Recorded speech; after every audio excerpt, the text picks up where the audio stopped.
Cost £2 or post your name and number to GB07 PO Box 8690 Derby DE1 9TT. UK only. Entrance must be 18 or over. Lines close at 5 p.m. on the 30th of August. Please check the closing time if listening or watching on demand. Good luck. I'm Christopher Hope. From pop stars to politicians, I'll interview anybody in a pub who's got a political opinion. Join me every Friday on Spotify, Apple Podcasts, YouTube or gbnews.com, or wherever you get your podcasts. This is GB News, the People's Channel. Hi there, I'm Michelle Dewberry and I'm going to take a second to tell you all about my show, Dubes & Co. We start off with the issues of the day. We then bring in both sides of the argument. We get rid of the disrespect. And then you throw me into the mix. And trust me, I'll tell it exactly how it is. And then, of course, the magic ingredient, you at home. We mix it all together and what have we got, in my opinion, the best debate show in town. Monday to Friday, 6 till 7 on GB News, Britain's news channel. I'm Patrick Christie's. Every weeknight from 9, I bring you 2 hours of unmissable, explosive debate and headline-grabbing interviews. What impact has that had? We got death threats and the bomb threats on. As time passes, she could have said, "Storm, you made my argument for me." My guests and I tackle the issues that really matter, with a sharp take on every story. It went everywhere. Something practical could be done. Or I can become something different. Patrick Christie's tonight from 9 p.m. only on GB News, Britain's news channel. Join me, Neil Oliver, every Sunday night at 6 p.m. on GB News. And if an hour is not nearly enough for you, go to gbnews.com for special extended episodes online every Friday at 9 p.m, where we can truly get into the nitty-gritty of what's going on. GB News, Britain's news channel. If you want your news to be straight talking... This is a nightmare for the Conservatives again. Down to earth. It's not just Nottingham where this is happening, is it? And most importantly, honest. Hard-working, middle-class taxpayers, they'll get the book thrown at them. Then catch me, Martin Daubney, Monday to Friday, 3 till 6 p.m. on GB News, Britain's news channel.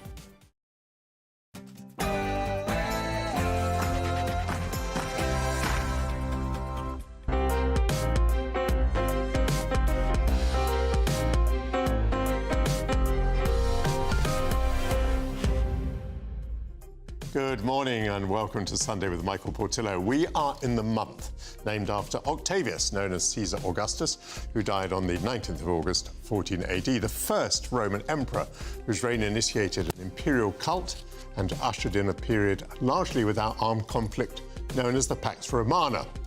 Many think that Keir Starmer has emerged quite well given the government's response to the riots, even if it falls short at this stage of an imperial cult. Peace there certainly isn't, not at home, not in Russia or Ukraine, and not in the Middle East. Does our new government understand what lies behind the riots? Does it have any vision for how to unite Britain? And if a former Director of Public Prosecutions has been competent to handle riots, can we imagine him playing a role in the international conflicts that destroy world peace, the Pax Mundi? A distinguished panel will debate all of that. Can a Congress hall in Nuremberg in Germany, a breathtakingly vast building commissioned by Adolf Hitler, be repurposed to create a new music venue? Or are its bricks and mortar permeated with Nazism? Sir Nicholas Kenyon will share his thoughts on that, and as a former director of the BBC Promenade Concerts, he will enlighten us on that festival that offers a summer of the most diverse and exciting musical journeys. Israel has strengthened its air defences in anticipation of an expected aerial retaliation from Iran and its allies following the killings of 2 senior militant leaders, one of whom was the guest of the Iranian state.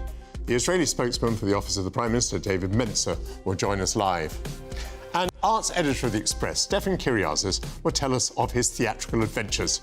This week he's been to see John Steinbeck's Grapes of Wrath and Fiddler on the Roof at Regent's Park Open Air Theatre. Before all of that, your headlines with Sophia Wensler.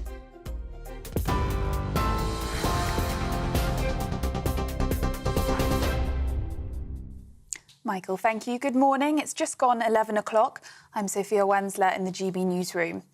The Justice Secretary has warned that the impact of the riots seen across the UK could be felt for months and years to come. Shabana Mahmood made the remarks in a piece for The Observer as courts have been working to extend the hours to deal with rioters. It comes as a 15-year-old boy has become the first child to be convicted for his part in violent disorder in Sunderland. Meanwhile, 2,000 anti-racism protesters gathered outside the Reform HQ in London, where GB News reporter Charlie Peters and his cameraman were targeted. Don't touch me! Don't touch me! Don't touch me! I will... He's touching me! He's touching me! Film it, Stevie. Film it. Get stuff. Get back. Get back. I'm not filming back. My job is your safety. No. Yeah. Is that your bag? Yes. Meanwhile, hundreds of people involved in the riots are now set to appear in courts as a top prosecutor has warned they could face 10 years in prison. Business and Trade Secretary Jonathan Reynolds says the government is prepared. Yes, there is sufficient capacity in the prison system because of decisions that were made in the early days of the new government. We have seen, I think, 780 arrests, 350 people charged already, and there will be more to come, and it will be the case that people will face the full force of the law. I think it's important that the public see not just a judicial system that's working well, but effective public services again in Britain. Meanwhile, the Education Secretary says children will be taught how to spot extremist content and fake news online in the wake of the riots. Bridget Phillipson said she's launching a review of the curriculum in both primary and secondary schools to arm children against putrid conspiracy theories. It comes as Sir Keir Starmer has suggested the government will review social media laws as more sentences for online offences linked to the riots are expected. President Zelensky has for the first time acknowledged that Ukraine is conducting a military offensive inside Russia's western region. The surprise operation, which began 5 days ago, has taken Russia by surprise and prompted mass evacuations across both sides of the border. Russia's defence ministry has said air defence units destroyed 14 drones and 4 ballistic missiles over the Kursk region this morning. It comes 900 days after the war in Ukraine began and marks a major development in the conflict between both nations. Military analyst Sean Bell says there are 3 main reasons for Ukraine's offensive. Ukraine's got a very long border with Russia. Undoubtedly, it'll put Russia on the back foot. Secondly, is to demonstrate that Russia is not in control in this conflict at the moment, that actually there are 2 sides here. And thirdly, just imagine the morale for Ukrainian fighters that are actually starting to take the fight into Russia. Now, I spoke to a Ukrainian the other day who said they wanted to see a Ukrainian flag planted in Moscow. Back in the UK, the Housing Secretary has dropped Conservative plans to prevent recently arrived migrants from applying for a council house in England. The previous government had planned to introduce a UK connection test, which would have restricted social housing to those who'd been a resident for at least 10 years. But Angela Rayner has scrapped the plan and vowed to ramp up the provision of new social homes as part of a wider planning reforms to boost house building. It comes as almost 1.3 million households are on local authority waiting lists for social housing. In the US, Donald Trump's campaign has said some of its internal communications have been hacked and suggested it was targeted by Iranian operatives. It comes after US news website Politico reported that it had been emailed campaign documents, including internal research carried out on Trump's running mate, J.D. Vance. A campaign spokesperson said these documents were obtained illegally from foreign sources hostile to the United States, intended to interfere with the 2024 election. And the Algerian boxer at the centre of a gender row at the Paris Olympics has filed a legal complaint saying she's been a victim of online harassment. Amani Khalif won the gold medal in the women's welterweight category on Friday against China's Liu Yang. She had faced backlash before the fight after failing a gender test at the 2023 Women's World Championships. Those are the latest GB News headlines for now. I'm Sophia Wensler, more in an hour.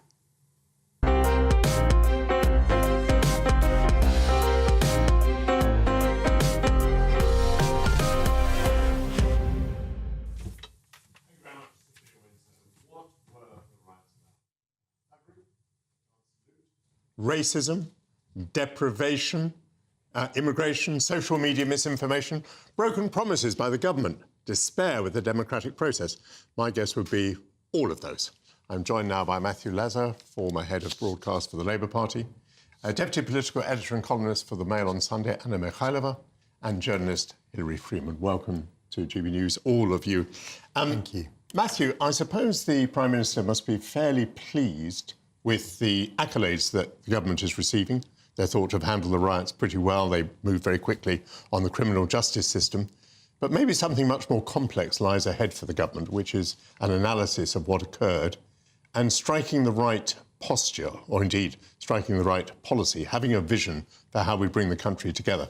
Would you agree with that? Absolutely. I mean, I think that they made a very clear decision in number 10 that they were going to go down the law and order route. They weren't going to engage in a debate on the issues that those thugs on the streets were claiming was their motivation on immigration and integration. So it was going to be entirely focused on law and order once they'd made clear in the early days that they thought they were being fuelled by far-right operatives, which I think they were in the early days, the first couple of days of the riots. So I think you're absolutely right. What matters most now is what comes next, because you have to strike this balance and this is what's in their minds, between addressing the underlying concerns that people who were not on the streets have about immigration and integration, which have been sparked, brought to the fore of the political debate by what happened on the streets, without being seen in any way to be sort of kowtowing to the mob, without any giving in to the mob. So I think, there is actually, of course, the big opportunity to reset the political debate anyway, which is the party conference season coming up now just 4 or 5 weeks away. And I think it'll be interesting to see if Keir manages to capture the national mood in that speech, which is acknowledging that people are concerned about these issues without giving in to the protesters. A very interesting point. So the speech will be a good opportunity to demonstrate a tone, a vision. Who do you think is going to be forming that tone? Who are the key players? Is it the Prime Minister himself? Does he have the self-confidence and the resources himself to decide how to tackle this enormous question of national disunity? Or is there a team, and within the team, would there be different points of view?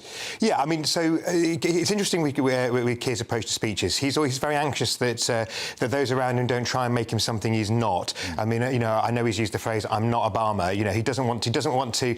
The old phrase from Governor Cuomo in New York, who said, "We govern, we campaign in poetry, we govern in prose." Well, Keir was quite keen to make sure that he campaigned in prose as well as governing in prose. He's not one for flights of rhetoric. So. There is a chief speechwriter who's called Alan Lockie, and he will ultimately be sort of holding the pen, but there will be lots of people want to contribute.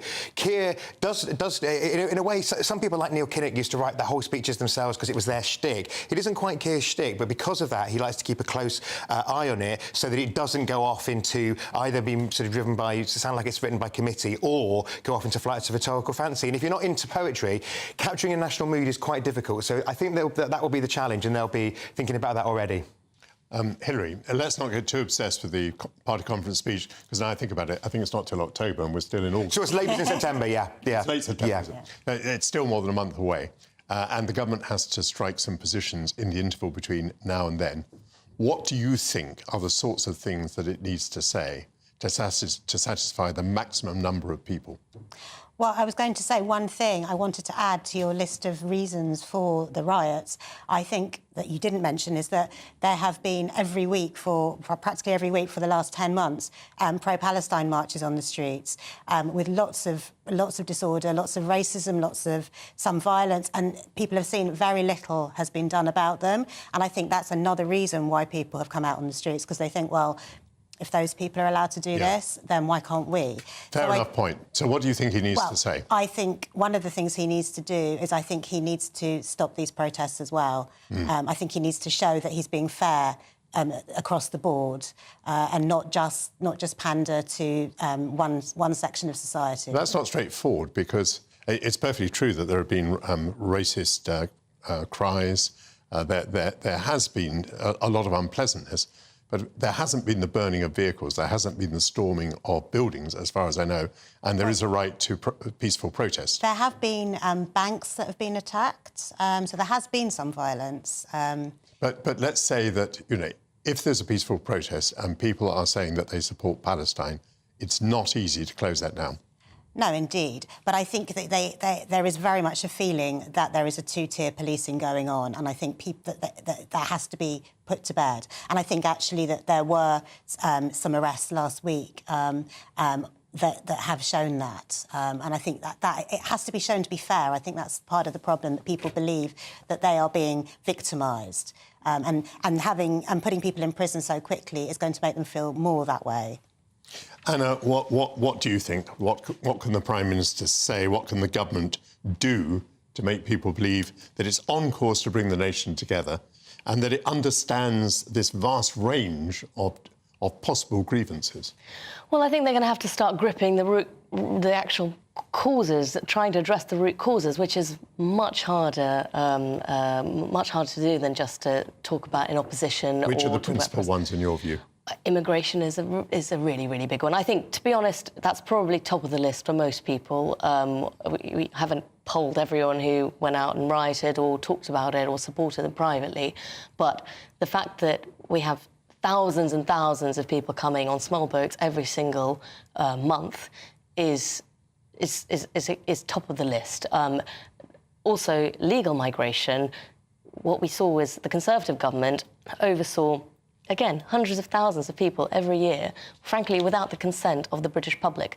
Now, you can make the case for that kind of migration. People in the Treasury do like it because it's a way of boosting growth. They don't really talk about it. But what you need is politicians who take people with them.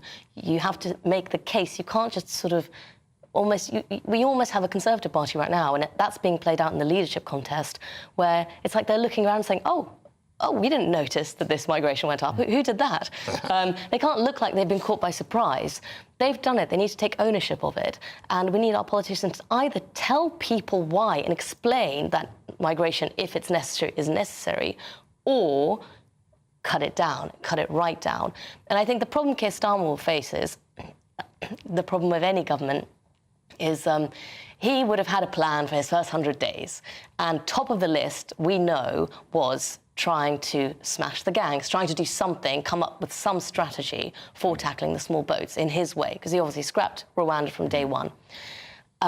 We know that his Chief of Staff, Sue Gray, and Yvette Cooper were in multiple conversations daily in the run-up to the election, talking about how they're going to tackle this. And what happens? They come in, and then you have the riot, something no one could have predicted. Let me put this point exactly to Matthew. Matthew, I mean, one could argue that the last government had a policy on illegal immigration which was wholly incredible, and the new government has one that's wholly non-existent. Well, I mean, it does have its Smash the Gangs plan, which involves the cross-border police force using anti-terror legislation, etc. But I think just tonally what's important is we've seen in the news that I'm slightly perturbed, as it were, in terms of communications, in terms of messaging, why we're getting the announcement that existing British citizens are not going to be prioritised for social housing just today. It seems to me that's because that's the sort of thing which plays into the concerns of people about how they're treated fairly. Hilary, do you think the change of government and the change of the policy on illegal migration, as I say, from something that was ineffective to something that scarcely exists, do you think that played a part? I'm not sure that it did. I think it happened too quickly. I mean, you know, I think maybe it was just an expression of dissatisfaction, and I think the weather also played a part of it. You know, we've had riots before in the summer. I don't think, you know, Labour had not really done anything. They'd literally just come into government. You'd think that people would be optimistic at that point to see what they were going to do. So I don't think so. But I do think that a lot of people just feel dissatisfied and think, well, nothing's going to change. So... Anna, I've been struck again and again. We've been talking about the language that politicians use, and some politicians have been blamed for using the word invasion, and that it may well be right to make that criticism. But actually, what plays into people's minds is not the word, it's the images on the television screens. I mean, the boats are coming in and coming in and coming in, and people are landing and being put through the processes. Do you think, I mean, I think you do from what you said before, you think this is at the heart of it. Do you think the contrast from the Conservative to the Labour government was also a part of it? I think... I don't think it's the move to Labour. I agree with Hilary. I think that's that timing. I'm not sure if we'd had a Conservative government, I'm not sure there would have been any difference particularly. In fact, I'm actually pleased that the election has happened because there's less of that vacuum, that we're not in an election campaign where this is going on, that we did have a Prime Minister who, you know, as many people have said, with his background as DPP, former DPP, was quite well suited to this particular task. But it's all about bandwidth. Can they now actually address the underlying problems? The other thing, I'm afraid, is just the economy. It's the economy, stupid, as everyone always says. You know, people people riot and people get unhappy, like in 2011, when they feel poor, when they not only look at other people coming in and they perceive them, rightly or wrongly, taking up their houses, taking up, NHS waiting lists, but it's when they themselves constantly feel like they're just not getting any better, life is tough, life is getting worse. So the government's main priority, really, as well as addressing immigration, should be growing the pie for everyone. So but again, much harder, much easier said than done. It's interesting because, when Boris came in, his administration was immediately taken over by COVID. Very, very briefly, Matthew, do you feel that this government is in danger of being taken over by unexpected things? We're discussing one now, which is riots, possibly linked to immigration, and in a few moments we're going to be discussing foreign policy, which is equally unpredictable. I think what they need to do is they need to regain control of the narrative, which is why, if things stay calm, they'll use September going into the conference as a time to try and reset the narrative so that they can try and control it. But dear boy events are always likely to throw you off course, but they will try. A marvellous discussion. Many thanks indeed to Matthew, Anna and Hilary. And as I said a moment ago, they're going to rejoin me in the next hour when we're going to be talking about the new government and foreign policy. Should an historical half-built mega auditorium designed for Hitler for the glorification of the Third Reich be repurposed for new uses? Former director of the BBC Proms, Nicholas Kenyon, will share his analysis with me and review this season's Promenade concerts. Coming soon. Just stay put for a second. GB News Breakfast, every day from 6 a.m. Prince Harry also revealed that he wouldn't bring his wife Meghan Markle back to the UK over safety concerns. Let's talk to royal correspondent Michael Cole. Good morning, Stephen. Good morning, Ellie. I mean, they live in California. I'm not sure what the murder rate is there, but that's a more dangerous place than Britain's at any time of the day. And of course, he compromised his own safety when he said in his book, Spare, his autobiography, which was Ghost Britain, that he'd personally killed 25 Taliban when he was serving with the British Army in Afghanistan. Well, that painted a target for life on the back of himself and his family, which was a very unwise thing for him to do.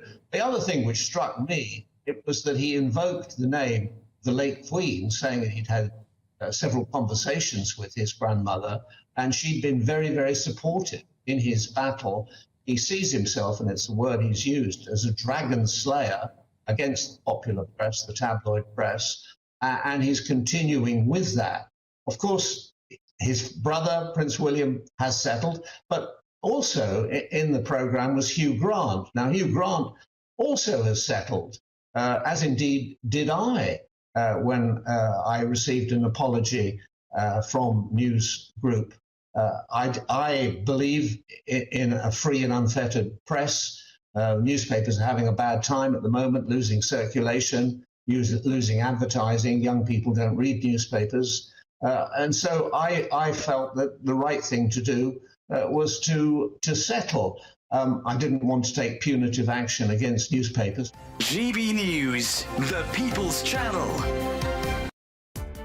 Welcome to State of the Nation, daily plunge into the stories shaping our country. I'm Jacob Rees-Mogg, and Monday to Thursday we bring you the insights, the facts, the truth about how our country is being governed. Because what happens in Downing Street matters down your street. Tune in to State of the Nation every Monday to Thursday, 8 to 9 o'clock. Only on GB News, the People's Channel, Britain's news channel. Are the newspapers getting you down? My wife didn't divorce me that month. Struggling to separate the wheat from the chaff? I know that it's a bit of a circus at the best of times. Well, don't worry. Headliners has got you covered. We'll take the burden of reading the day's news, and if we get depressed, who cares? It's an occupational hazard, frankly. That's Headliners on GB News from 11 p.m. till midnight, and the following morning, 5 till 6 a.m. on GB News, the comedy channel. Nah, just kidding. Britain's news channel.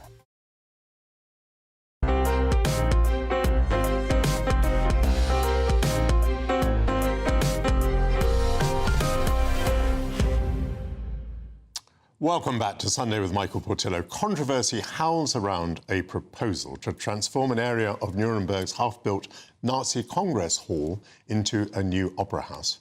Proponents argue that repurposing the site for cultural use could help to reclaim the space, while opponents believe that it risks glorifying Adolf Hitler. The issue reflects broader tensions in Germany over how to handle the archaeology and architecture of Nazism. To discuss this, I'm joined now by the Telegraph's chief opera critic and the former director of the BBC Proms, Sir Nicholas Kenyon. Lovely to see you back on GB News. I might just begin with a tiny description of the Congress Hall, because it happens in Nuremberg. It happens that I have been there, and I'm not sure that many tourists do go there. It is an extraordinary thing. It's a U-shaped building. I cannot describe to you how colossal it is. It was going to have tens of thousands of seats. It was going to be where Hitler could address the faithful. The completion was abandoned, I think, with the advent of the war. There weren't the resources to continue it. And rather remarkably, this vast horseshoe in a half-built state has survived all the decades since World War II. I think parts of the building have been put to some use. And now, as I understand it, they want to put a smallish opera house, I think about 800 seats, within the horseshoe shape. So you would have to walk through, as it were, this historical Nazi territory to get into the opera house. What do you think? Well, the first thing to say, Michael, is that Nuremberg is such an important centre of German history. And so this site is going to be especially contested. You know, we've had the Nuremberg rallies after the war. We had the Nuremberg trials. Its history goes back centuries. I went there, but I went there to visit the birthplace of Albrecht Dürer. And, of course, as you would know, Wagner's Master Singers of Nuremberg is set there. So I think you've got so many things jostling. I feel absolutely certain in myself that buildings need to move on. They need to be repurposed, they need to be reinvented, but it's not for me to say what weight of tradition would fall on those people going in to a new building in the knowledge of what it used to be. But I do think there's one really very interesting thing in your description, which is this building was never finished. In a way, it is a testament to the failure of Nazism, that there it is as a half-built relic. Surely it can become something else. That is quite interesting. I remember being in Dresden around the time that the the Frauenkirche was being rebuilt. And Dresden, of course, has a lot of very historic buildings, a large number of which now have been restored. Some Germans protested against the restoration because it could leave Germans with the impression that there had never been Nazism, there had never been a Second World War. If you put back all the bomb damage, you can create that impression. So there obviously is great controversy in Germany about what you do, whether to restore or not. My second anecdote is that also in Nuremberg, the Zeppelin Field, which is where the great rallies were held, the ones that we know from the newsreels, the vast numbers of people, the searchlights, the processing, the banners, the Nazi banners and so on, that still exists. And the podium on which Hitler and the others appeared, that still exists. But when I was last there, they were taking down a rock concert because that space is used on a daily basis. And the argument there by, I suppose, the city authorities is this space, which might otherwise become some kind of Nazi shrine, has been reclaimed by the community because it is used for community benefit for concerts on a daily basis. And I think it's significant in Berlin, for instance, that there is a great effort not to preserve what you might call Nazi shrines, and there was enormous debate over the creation of what one feels now is a really powerful Holocaust memorial next to the Brandenburg Gate. So it's a question of keeping the memory alive. And let's be clear, there are still people who remember all this and indeed lived through it. There's a fantastic article in The New Yorker by one of my successors as music critic, Alex Ross, about the English cellist Anita Laker-Wallfisch. And she is from Auschwitz as a survivor of Belsen, 99 now, but that continuity is absolutely direct. So I think we've got to keep that in mind in saying, how can we give a significance to these sites? But I don't think that means preserving them in aspic. So is your position that you approve, or that you think it's not up to us, it's up to the German people? I absolutely think it's not to us. It's not up to us, but essentially I do approve, just because, and I think there's another interesting perspective to this now, that in the years since the Second World War and everybody was demolishing buildings in order to put up wonderful new structures, there's been a whole move away from that towards the repurposing of existing buildings. And that is architectural practice today, and I think that needs to be factored into this equation. From what I've seen, the plans look excellent. Yes, so what you're describing there is a sort of secular process, nothing to do with Nazism. Around the world, we've thought more about how we can preserve and restore buildings. Now, in the case of an opera house, we then come to the very particular difficulty that an opera house in Germany, let's face it, an opera house anywhere on the face of the planet, will sooner or later put on a Richard Wagner opera. Sooner rather than later, if it's down to you. Yes, indeed, indeed. And then, I mean, this now becomes more problematic because, I mean, let's make it clear, Wagner died 50 years before the Third Reich was founded. But nonetheless, Wagner was an anti-Semite, and, of course, Adolf Hitler drew great inspiration from Wagner and appreciated his music and was a great benefactor of Bayreuth, where Wagner had established his music festival. Is this then more complicated? So you go along, you walk through this Nazi site to get to this brand new opera house, and you're going to hear an opera by a composer who is linked to Hitler.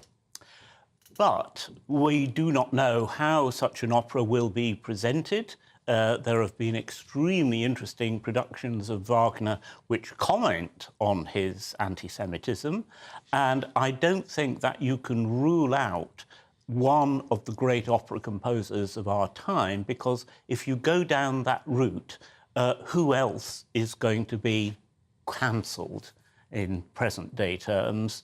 And I think that Wagner speaks with a universality and a humanity which doesn't forgive those things that you mention, but they do not need to be front and centre of our reception of Wagner today.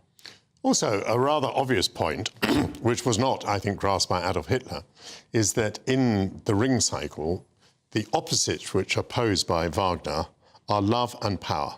Love and power are incompatible. One destroys the other. And at the end of the Ring cycle, which of these two triumphs? Love. The world is redeemed through love. And the people who hold power are one by one destroyed. And at the end, Valhalla goes up in flames, a scene possibly not very dissimilar to what happened to the bunker in Berlin at the end of the Second World War. It's always rather puzzled me how Hitler could be so enamoured of an opera cycle that says that love will triumph and that love and power are the opposite. Well, there you are. Great works of art can mean so many different things to different people. It's all in the reception, and I think you could argue that at the Ring cycle, at the end, their power is just waiting to be grasped again and recreated, and the whole circle begins again. I don't think it's a single view. Let's turn for a moment to the Proms, who used to direct the BBC Promenade concerts. What an extraordinary undertaking. A festival, what, virtually without comparison in the world? Oh, yes. In classical music terms, this continual sequence of concerts, but also there's something very special about the atmosphere, because those who pay the least money to come in get the best places, standing in the arena. It's a unique atmosphere in there of connection between the audience and the orchestra and the performers. And because it's a round hall, the Albert Hall, you sense one community of performers and audience. And that's a very unusual thing compared with the serried ranks with which proscenium theatres let us look at orchestras or indeed operas. Have you been to the Proms this year? I have. I went to a marvellous farewell concert to Sir Mark Elder, who had been at the Halle for so many years, a quarter of a century now, doing Mahler's Fifth Symphony. And I recently went to Purcell's Fairy Queen in a very, very innovative French staging in which this 17th century music was mixed with hip-hop dancing, break dancing, and a really imaginative bringing together of singers and dancers to create what is essentially a masque based on Shakespeare's Midsummer Night's Dream, but not bearing much relation to it, but in terms of Baroque music, absolutely glorious. And no danger of dumbing down in that? Absolutely not. It's to do with reinterpretation.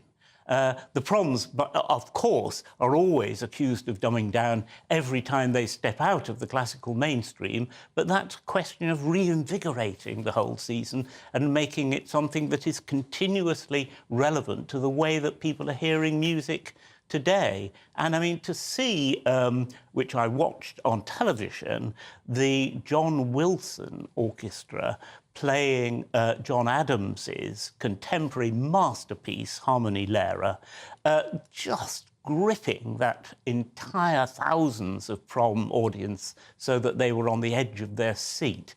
This is a very, very special undertaking. Quite a demanding programme. I'm not going this year to any prom, but I've looked through the list and a friend of mine was telling me about his great enjoyment of hearing and watching Benjamin Grosvenor play Busoni's piano concerto. You've heard this piece. Just give us an idea of this.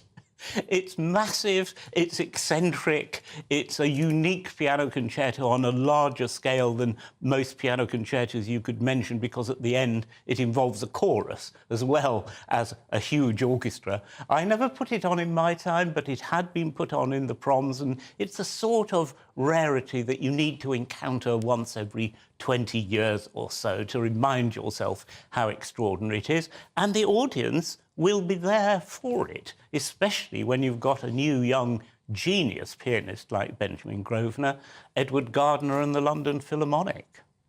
Nicholas, absolutely marvellous to talk to you on two very different topics. Thank you very much indeed. Now, the killing of Hamas political leader Ismail Haniyeh while he was an official guest in Iran has rocked the Middle East. If Israel can eliminate its opponents even in Tehran, which Iranian leader is safe? After the break, I'll be joined by the spokesman for the office of the Israeli Prime Minister, David Mencer. Thank you.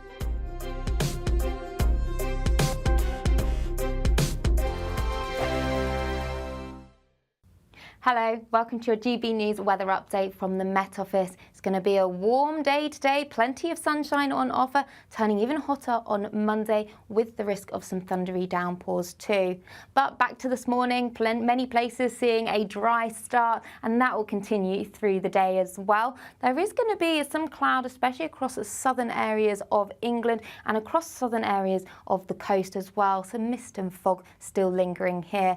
But on the whole, plenty of fine and dry weather, and it's going to be feeling warm as well. Temperatures across northern parts of England and Scotland, 22 degrees. Further toward the south, hotter here and humid, 29 degrees. Now into this evening across parts of Scotland, staying fine and dry, plenty of late evening sunshine, and temperatures even at 5 p.m. holding up at around 20 degrees. Across parts of western Northern Ireland, we're just seeing a bit more clouds starting to build later on in the evening. But elsewhere, many places seeing a fine end to the working week. Just a bit more of a breeze now picking up across the south coast. And that will continue as we go into Sunday evening with some strong and gusty winds across western areas. And this is helping to drive some showers that could be thundery through Monday, the early hours of Monday. Then across Northern Ireland, we'll see some heavy, thundery, showery rain, but temperatures staying up at around 17 to 20 degrees, so a humid and uncomfortable night as we go into Monday morning. But we do have a band of thundery, showery rain moving its way north and eastwards, affecting western parts of Scotland, so could give some difficult driving conditions with frequent lightning here and some gusty winds. Elsewhere, many places staying dry, sunny spells as well for most of us. The odd thunderstorm can't be ruled out, but highs up to 30, possibly even 33 degrees. Bye-bye. Hi there, I'm Michelle Dewberry and I'm going to take a second to tell you all about my show, Dubes & Co. We start off with the issues of the day. We then bring in both sides of the argument. We get rid of the disrespect. And then you throw me into the mix. And trust me, I'll tell it exactly how it is. And then, of course, the magic ingredient, you at home. We mix it all together and what have we got, in my opinion, the best debate show in town. Monday to Friday, 6 till 7 on GB News, Britain's news channel. Good afternoon, Britain. Your lunchtime update on the stories that matter across the UK. From breaking news and insightful analysis, inspiring stories and lively debates. You're comparing yourself to a former Prime Minister. Which is it? Stay informed, stay updated, stay entertained. I just don't know how anyone would not want to be there. Every weekday from midday. We are Good Afternoon Britain, only on GB News. Britain's news channel.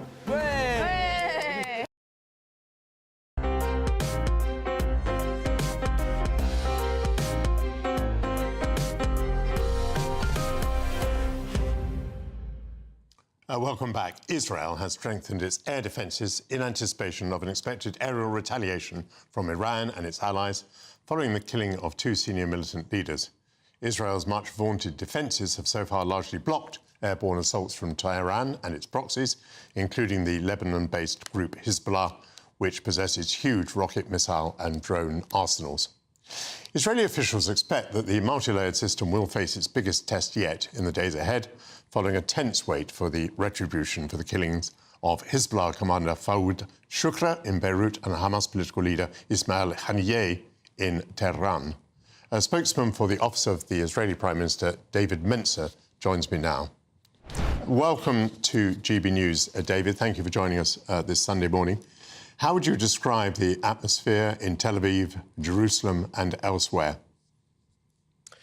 So thank you for having me on, Michael. I would describe the atmosphere as determined. Because we understand that this is a difficult neighbourhood to live in, but we also know that we want victory here. We're not after sympathy from the world, we're not after understanding, but we're really after victory. This is a tough neighbourhood to live in. This Iranian axis of evil has formed a stranglehold around this country. It's a ring of armed terror armies. You know, the thing is, Michael, they're not only after us, they're after the UK as well. We're just a stopgap on what we call us the little Satan. They call the UK and the US the great Satan. So the terror armies backed by Iran of Hezbollah in Lebanon, Hamas in Gaza, the Houthis in Yemen and other militias, you know, Israel will exact a heavy price for the aggression against us from any arena. And of course, we'll always put our first hand out to peace wherever possible. But no one should be in any doubt that our long arm will reach anyone who causes harm to our people. And the elimination of commanders of the military wings of Hamas and Hezbollah sends a very clear message to anyone who threatens Israel. We will defend ourselves. Israeli public opinion has been quite divided about the conduct of the war. The elimination of these 2 commanders, you've just named them, has this had an impact on the morale of the country? Has it been something that has tended to bring the Israeli people together? Look, I think you can overplay that particular issue because there is wall-to-wall support for what this government is doing. It set 3 very well-known war objectives to destroy Hamas, to ensure both it's politically and militarily, to ensure that we get our 115 hostages back and to ensure that Gaza can never be a threat to us again. So for those objectives, there is wall-to-wall support. Yes, of course, there is day-to-day political discourse here, as there is in every other democracies. But Israelis are determined. I'll say that to you very clearly. They are determined to ensure that we manage to live here in peace. We know that this is an existential threat. You know, most people don't understand what that means. Existential means it's a threat to destroy this country. Almost every Israeli, all of the 9 or 10 million people that live here, from left to right, whatever their political persuasion, they all understand that, which is why this country must be successful and we must destroy and we would be remiss if this government did not defend our people. It's a mandate given to us by the people. You as a former defense secretary understand that. It's our obligation to defend our people, and that's precisely what we'll do.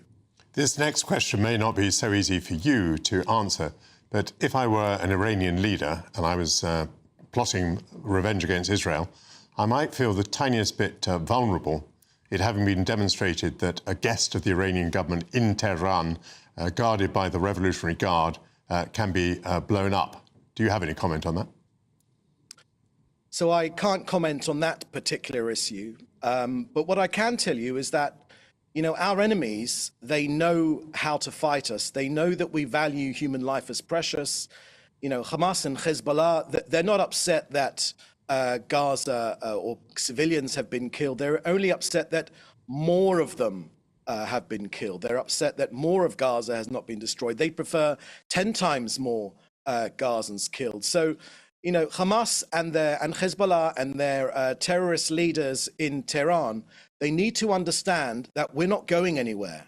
We certainly don't wish them harm. It's important to distinguish between the people of Iran and the dictatorship, the fascist, militaristic dictatorship, Islamist dictatorship of Iran. They need to understand that we're not going anywhere because this is a region where strength pays dividends. Okay, if you're strong in this region, you are much more secure. That's the government's philosophy. That's the Prime Minister's philosophy. So the tyrants of Tehran should understand that we're not going anywhere. We don't wish them any harm, but any threatening action from them will not be tolerated. We will defend ourselves. And David, very briefly, if you would, we're coming to the end of our time. A ceasefire is probably now further away following these killings. Is that a problem with a section of Israeli public opinion? Look, in the abstract, all of our people want a deal here, and the Prime Minister wants one as well, which is why we keep sending delegations. But again and again, Michael, we need to be clear about this. It's been Hamas that has walked away every single time. That's confirmed by the Secretary of State in the US. It's confirmed by all of the interlocutors. The Prime Minister is very much in favor of trying to give this hostage release deal make sure it's successful. We want it to be successful. We want to get our people home, but of course, we want to ensure that Hamas is not left standing at the end of this process. Thank you very much, David Mencer. Thank you for your time this Sunday morning. Good to be here. Still ahead, it's nearly time to take to the stage with Stefan Kyriazis to hear about the latest from London's West End, including a brooding adaptation of John Steinbeck's classic novel, The Grapes of Wrath.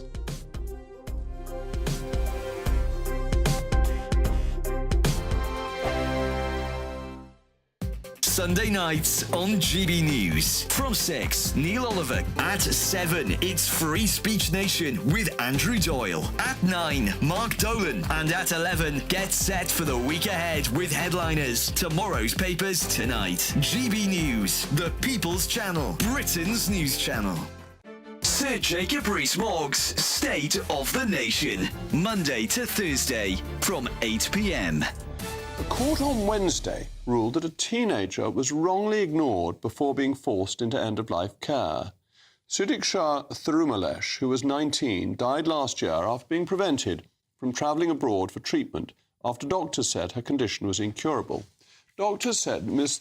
Thirumalesh's objection to their decision was unreasonable and that she should have all life-sustaining treatment ended and be put on a palliative care pathway. Last August, a ruling said that the teenager lacked mental capacity to make her own decisions, but 3 judges in the Court of Appeal overturned that decision last week.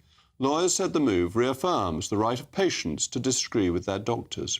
The teenager remained fully conscious while being treated by the University Hospitals Birmingham NHS Foundation Trust. Well, to discuss this tragic case, Sudiksha's father, Thirumalesh, and brother Varshan join me now. Thank you so much for joining me in these desperately sad circumstances. This is very important for other people who may find themselves in a similar position, that they will be able to make decisions about their own care with the support of their families, rather than the sometimes arrogance of the medical profession who think that they know best. So you must be, I hope, very reassured by this judgment that Sudiksha has achieved something for other people. Yes, definitely, because this arrogance transformed into cruelty towards my sister's care and ill treatment of the whole family. They think they are on the top of the hierarchical spectrum, and they treated us like we were on the bottom of the lower end of the chains, or rather as low class, but we ensured that our class remained. GB News, the People's Channel. Join me, Nana Akweer, for an informative, interactive news programme with a difference. It's fun. It's true. You're not wrong. No one will be cancelled. Lovely. Join me from 3 p.m. every weekend, only on GB News, Britain's news channel. Join me, Neil Oliver, every Sunday night at 6 p.m. on GB News. And if an hour is not nearly enough for you, go to gbnews.com for special extended episodes online every Friday at 9 p.m, where we can truly get into the nitty-gritty of what's going on. GB News, Britain's news channel.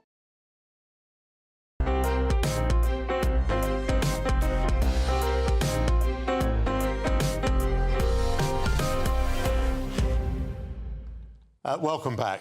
John Steinbeck once said of his 1939 novel, The Grapes of Wrath, that he intended to rip a reader's nerves to rags.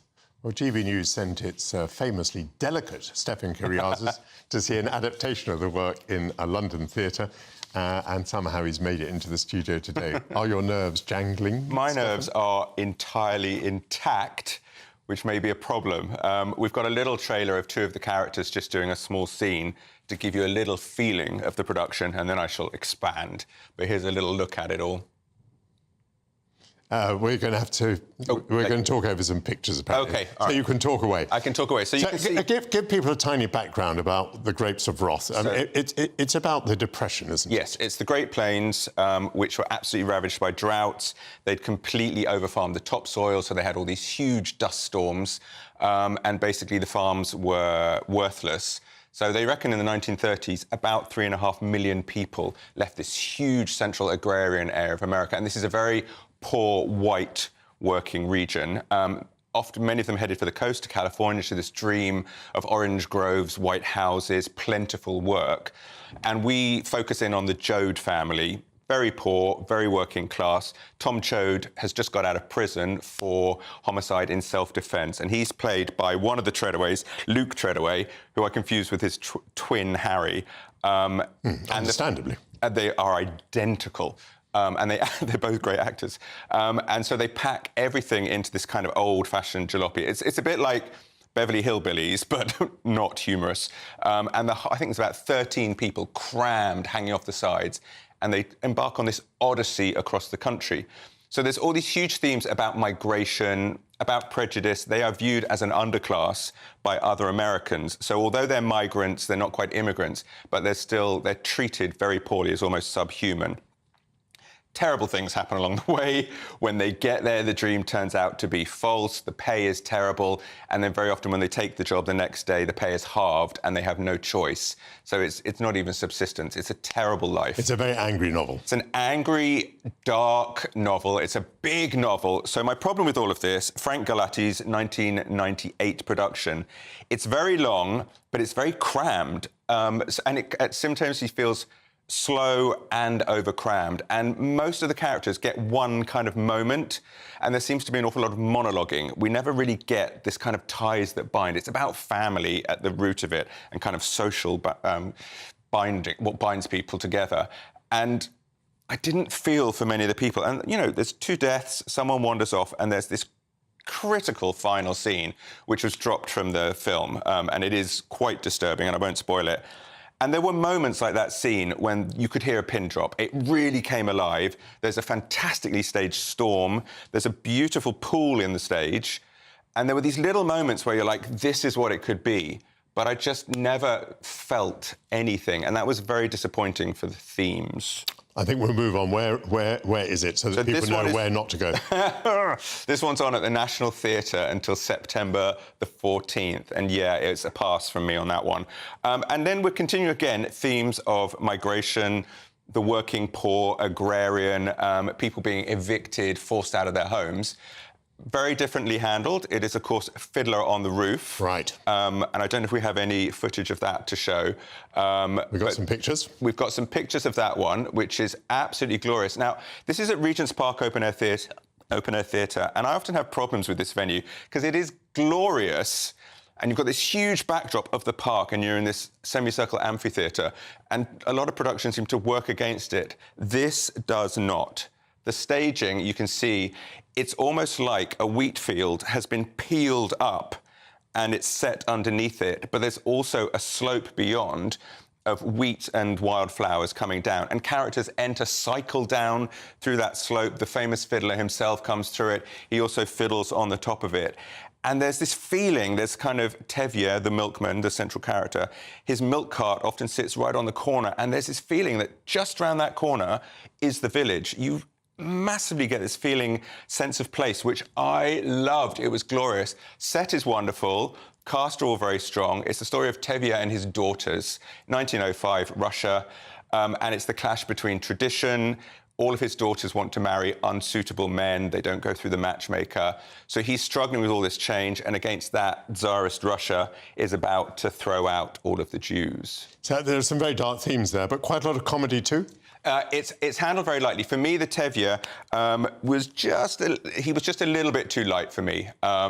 He played very well to the comedy. I didn't feel the real pain, but it's a different way of doing it. Lara Pulver plays his wife, Golda. The three daughters are sensational, filled with life, filled with humour. The dancing is wonderful.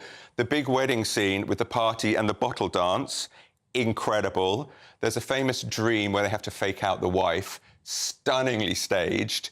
The audience roared. We absolutely loved it. This is exciting. This is how you take a classic, tweak it, but bring it to life again. Thoroughly recommended. At the Regent Park Theatre. I've slightly shortchanged on time, Stefan. Come back very soon. That was Stefan Kyriazis. You're watching GB News. That concludes the first hour of this programme. Don't go away. After the break, we'll be looking at the world's first operatic stage adaptation of Sir Arthur Conan Doyle's Sherlock Holmes story, The Signer 4. Elementary. And in our Taste of Britain segment, we'll pore over one of the great traditions that makes Britain fine and great as we celebrate National Afternoon Tea Week.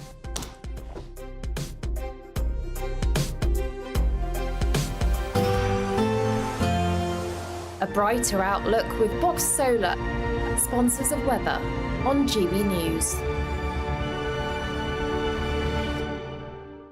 Hello, welcome to a GB News weather update from the Met Office. Plenty of warm summer sunshine out there today, turning hotter and more humid on Monday for some, and thunderstorms in the northwest. Looking at the bigger picture, we've got high pressure situated across us today, low pressure out towards the west, driving southeasterly winds, bringing up some hot air. So it's been a slow start in the south, quite a lot of cloud around. That should gradually lift and break to reveal a good deal of sunshine, maybe just some sea fog across the English Channel, but elsewhere a dry and warm day. We'll see temperatures reaching up to 21 degrees in the north, and in the south hotter and more humid with highs of 29 degrees.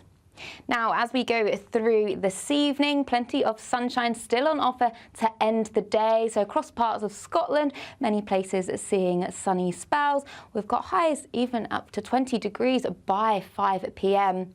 Northern Ireland turning a bit cloudier at times this evening, but still plenty of sunny intervals. And across parts of Wales, the Midlands, the southeast, still temperatures 27 degrees even by 6 p.m.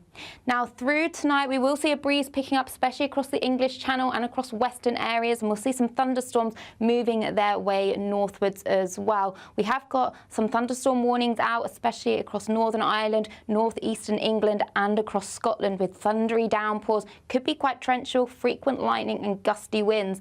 But tonight it is going to be uncomfortable for sleeping. Some places are not dropping below 20 degrees. So through Monday morning rush hour, we've got this band of thundery rain moving its way north and eastwards. So some strong gusty winds, heavy rainfall could lead to some disruption. But once that clears through, fresher behind it in the north, but across the south, a hot and humid day to come with highs of up to 34 degrees. Bye-bye for now. That warm feeling inside from Boxed Boilers, sponsors of weather on GB News. Celebrate a spectacular summer with your chance to win an incredible £30,000 in tax-free cash in our Great British Giveaway. It's the biggest prize of the year so far, and it's totally tax-free. What would you spend that on? Luxury holidays, a new car, or just put it away for a rainy day? Whatever you do with £30,000 in tax-free cash, make sure you don't miss out on a chance to make it yours. For another chance to win £30,000 in tax-free cash, text CASH to 63232. Text costs £2 plus one standard network rate message. You can enter online at gbnews.com/win. Entries cost £2, or post your name and number to GB07 PO Box 8690 Derby DE1 9TT. UK only. Entrance must be 18 or over. Lines close at 5 p.m. on the 30th of August. Please check the closing time if listening or watching on demand. Good luck. Good afternoon, Britain. Your lunchtime update on the stories that matter across the UK. From breaking news and insightful analysis, inspiring stories and lively debates. You're comparing yourself to a former Prime Minister. Which is it? Stay informed, stay updated, stay entertained. I just don't know how anyone would not want to be there. Every weekday from midday. We are Good Afternoon Britain, only on GB News. Britain's news channel. Welcome to State of the Nation, daily plunge into the stories shaping our country. I'm Jacob Rees-Mogg, and Monday to Thursday we bring you the insights, the facts, the truth about how our country is being governed. Because what happens in Downing Street matters down your street. Tune in to State of the Nation every Monday to Thursday, 8 to 9 o'clock.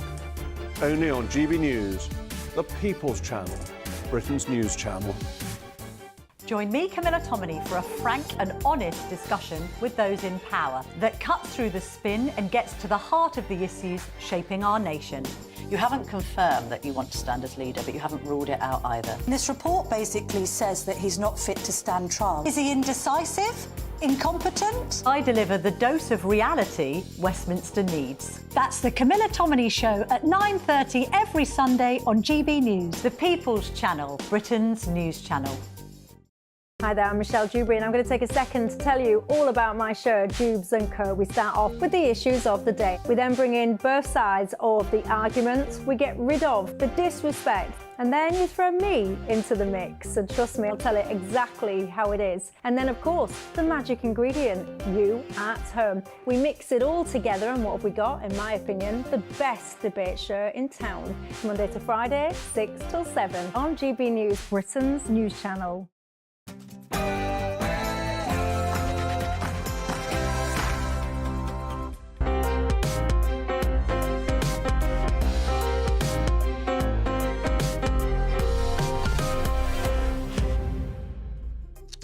Good afternoon and welcome to the second hour of Sunday with Michael Portillo on GB News. Caesar Augustus, after whom the present month is named, established a period of peace known variously as the Pax Romana or Pax Augusta.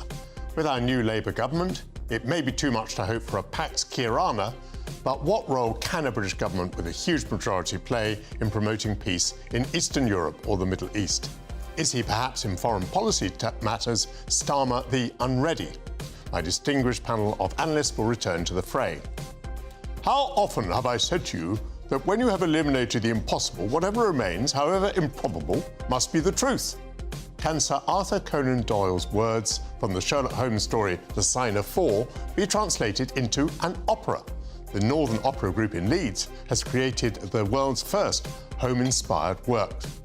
I'll be joined by its creative director, David Ward.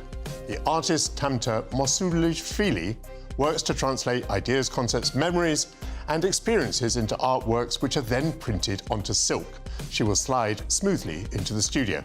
And finally, in our Taste of Britain, we'll celebrate the granite foundation of British national identity and ritual ahead of the start of National Afternoon Tea Week tomorrow. All of that ahead, but first your news headlines with Sophia Wensler.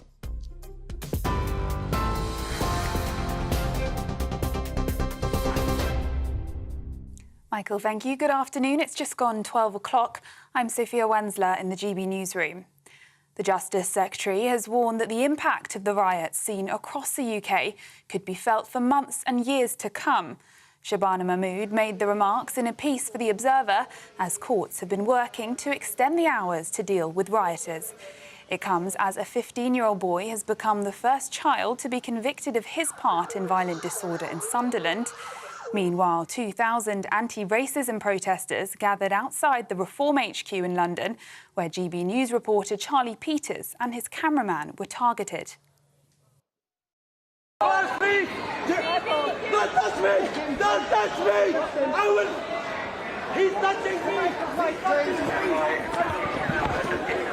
Film it, Stevie. Film it. Get stuff. Get the back. Get the back. I'm not getting the bag. My job is your safety. No. Yeah. Is that your bag? Meanwhile, hundreds of people involved in the riots are now set to appear in courts as a top prosecutor warns some could face 10 years in prison. Business and Trade Secretary Jonathan Reynolds says the government is prepared. Yes, there is sufficient capacity in the prison system because of decisions that were made in the early days of the new government. We have seen, I think, 780 arrests, 350 people charged already, and there will be more to come, and it will be the case that people will face the full force of the law. And I think it's important that the public see not just a judicial system that's working well, but effective public services again in Britain. Meanwhile, the Education Secretary says children will be taught how to spot extremist content and fake news online in the wake of the riots. Bridget Phillipson said she's launching a review of the curriculum in both primary and secondary schools to arm children against putrid conspiracy theories. It comes as Sir Keir Starmer has suggested the government will review social media laws as more sentences for online offences linked to the riots are expected. In other news, President Zelensky has for the first time acknowledged that Ukraine is conducting a military offensive inside Russia's western Kursk region. The surprise operation, which began 5 days ago, has taken Russia by surprise and prompted mass evacuations across both sides of the border. Russia's defence ministry has said air defence units destroyed 14 drones and 4 ballistic missiles over the region this morning. Meanwhile, Ukraine says it destroyed 53 Russian drones during an overnight strike. Military analyst Sean Bell says there are 3 main reasons for Ukraine's offensive.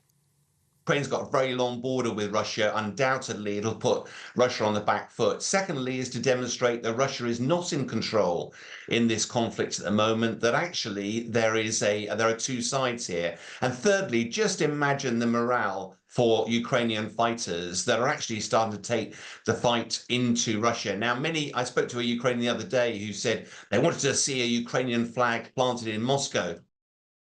Back in the UK, the Housing Secretary has dropped Conservative plans to prevent recently arrived migrants from applying for a council house. The previous government had planned to introduce a UK connection test, which would have restricted social housing to those who've been a resident for at least 10 years. But Angela Rayner has scrapped the plan and vowed to ramp up the provision of new social homes as part of a wider planning reforms to boost house building. It comes as almost 1.3 million households are on local authority waiting lists for social housing. In the US, Donald Trump's campaign has said some of its internal communications have been hacked and suggested it was targeted by Iranian operatives. It comes after US news website Politico reported that it had been emailed campaign documents, including internal research carried out on Trump's running mate, J.D. Vance. A campaign spokesperson said these documents were obtained illegally from foreign sources hostile to the United States, intended to interfere with the 2024 election. And there's speculation that a new piece of artwork in London might be another Banksy design. It appeared on a police box in the City of London. The art piece, featuring a school of swimming fish, differs from the artist's characteristic silhouette artworks, and it has yet to be claimed. It comes after contractors have been hired to take down the latest Banksy artwork in Crinklewood in northwest London. Those are the latest GB News headlines for now. I'm Sophia Wensler, more in half an hour. For the very latest GB News direct to your smartphone, sign up to News Alerts by scanning the QR code or go to gbnews.com/alerts.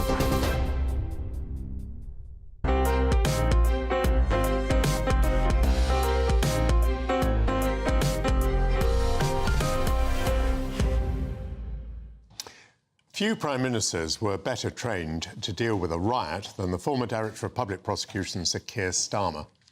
But since the wilderness years of Sir Winston Churchill in the 1930s, opposition leaders do not arrive in office with a world view, equipped to make a contribution to diplomacy, or the waging of war, or the making of peace.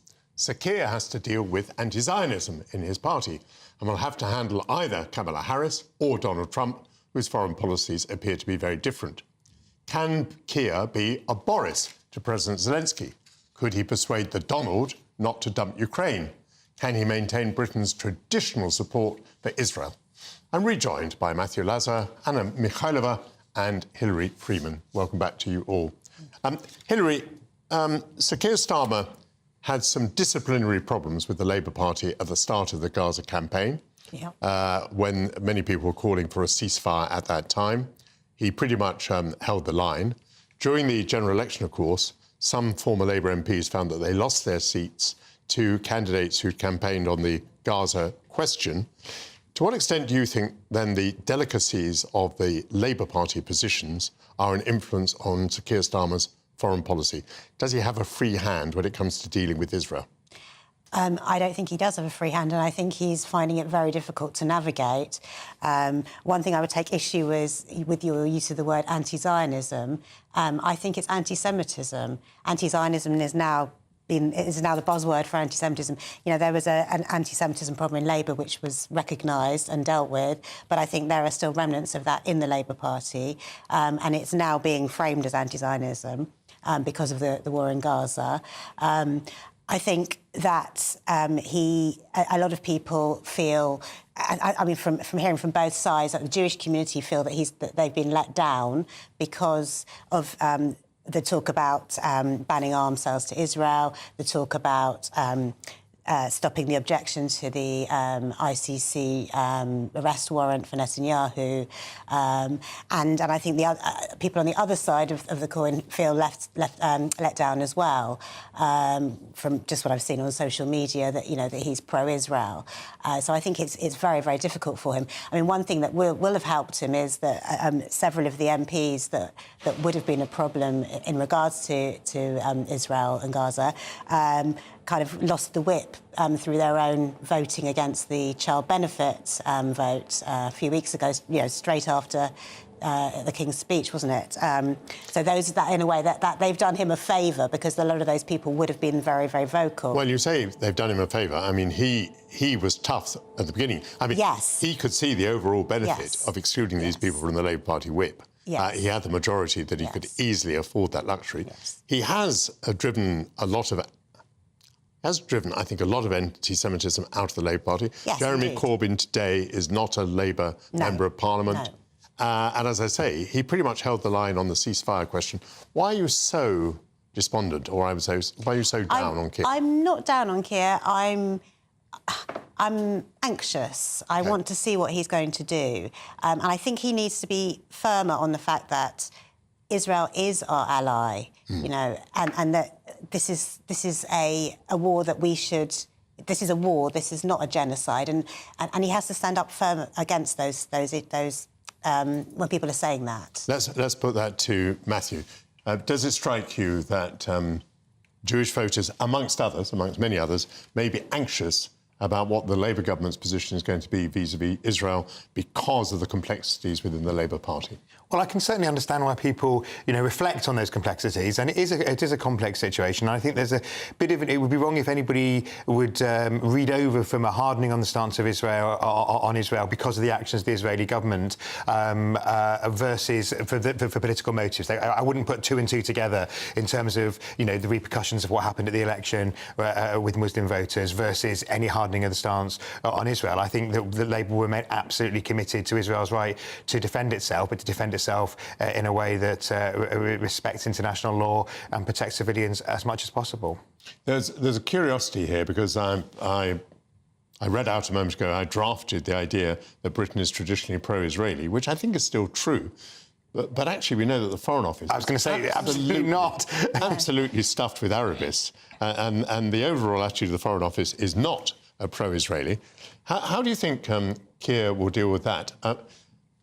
I mean, partly how will he deal with it temperamentally, but also he may not be except as a former DPP, he may not be used to dealing with these great big bureaucracies and the constant impact of what we now call the blob, the establishment, the civil servants who have had their way for many years. How will you deal with all that? I mean, historically, Labour governments have been pro-Israel and have found a rather Arabist Foreign Office, certainly, in the first 25 years of the State of Israel's existence. I mean, I think what's interesting is that he's stuck with David Lammy as Foreign Secretary, but Lammy has actually been restrained, as I put it, over the last few weeks, and clearly a lot of that is because Number 10 are keeping a very close grip of the levers of foreign policy. And although he doesn't come from a foreign policy background, I think what happened in opposition was he actually developed a really big, quite strong interest, particularly in defence. NATO has become an absolute, obviously very proudly boasts the creation of, the Labour played its part in creating it after the Second World War with Ernie Bevin.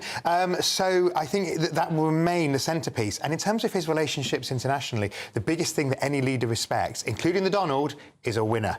And at the moment, when he goes to any international summit, he's one of the very few people there, and the first British Prime Minister for a while, who can say they've got their party pretty much united behind them, and they've got a big majority to see them through. So that helps give you credibility, even if you're a new face on the international stage. Anna, so far we've been discussing this from the point of view of people who might be pro-Israeli and are worried about the Labour government's attitudes. On the other hand, there's a very large number of people out there who are actually pro-Palestinian and anti-Israeli, and I don't mean in that sense anti-Zionist. They may just think that the Israeli government's policies are not right and that too many civilians have died. How do you think Keir can and will handle the difficulty of the first and yet the opportunity of appealing to quite a large number of people who thought probably that the Conservative government was not critical enough of Israel? I mean, I think Hillary touched on this, but I think this is an issue where whatever he does, he's going to basically annoy both sides. And both sides? I think so. I mean, well, this is why this conflict has been one of the worst, if not the worst, in history. It's unbelievably hard to resolve, and very smart people have tried to resolve it. It's not because they haven't wanted to, it's because it is so difficult, and so much blood has been spilt on both sides. There's so much anger on both sides. And I think some of the things he has done so far, I'm not sure how effective it's been, because it's essentially it's definitely positioning itself as more stern on Israel, but it's definitely not pleasing the Palestine marchers. So I don't really know strategically if there even is a strategy, frankly. I think one thing that's curious about Keir Starmer is, a bit like Rishi Sunak, the sense people get from him is he's not personally that interested in foreign affairs. And Rishi Sunak was really disinterested. Rishi Sunak was very interested in the economy, but both have this technocratic tendency. And some leaders grow into world affairs. Some leaders love the international scene. In fact, most do, frankly. We'll see if that happens for Keir Starmer. I think he had a very good start, just because at the beginning, there were a couple of these big summits. Let's touch on Ukraine. He made a very big point of inviting President Zelensky to cabinet, which was pretty extraordinary. He invited him also to Blenheim. They did quite a lot of. They're very keen to show that they're going to support Ukraine just as much as the Conservatives did. So he already has had that at the beginning, but whether or not, in terms of behind-the-scenes diplomacy, they've got an actual vision, I'm not sure. Can Sir Keir Starmer play with Zelensky the sort of role that Boris played? I mean, Anna makes some very good points about what's happened so far, but I don't yet have the image of Keir and Zelensky being sort of joined at the hip in the way that I did with Boris. I mean, Boris was quite often in Ukraine, and the two seem to have really a bond. And I don't think of Keir as being the sort of bonding type, but maybe I'm being unfair. What do you think? Well, I mean, we don't really know what Keir's personality is like, do we? He's not a personality politician. Interesting point in itself, yeah. Yeah, he's about doing it, getting on with it, doing it right, and which is what we need, because we've had far too many populist politicians for too long who have messed everything up. So I think, actually having somebody who is, thoughtful, efficient, goes by the law is what we need. I don't know how he'll get on with Zelensky, but I think it's like maybe Zelensky wants to be playing grown-ups now, you know. Well, Matthew, I mean, dealing with Zelensky, it's not just a matter of handshakes and being bonded at the hip and so on. It's about armaments, it's about weaponry. Britain has done a bit. I don't know whether it's done its bit, but it's done a bit. But the vital factor now is, I suppose, whether Donald Trump wins the election or not. How can Keir position himself for what is now a wide-open US election with two very different outcomes in foreign policy terms? Yeah, absolutely. So I think that centring on NATO and the future of NATO, in a sense, having a strategy to protect NATO against the wilder moments of Trump, I think is the way that they're facing it. And of course, and part of that is by committing to and encouraging others to meet the spending targets. If Harris wins, of course, you could see quite an interesting alliance forming there, because they're basically the same age.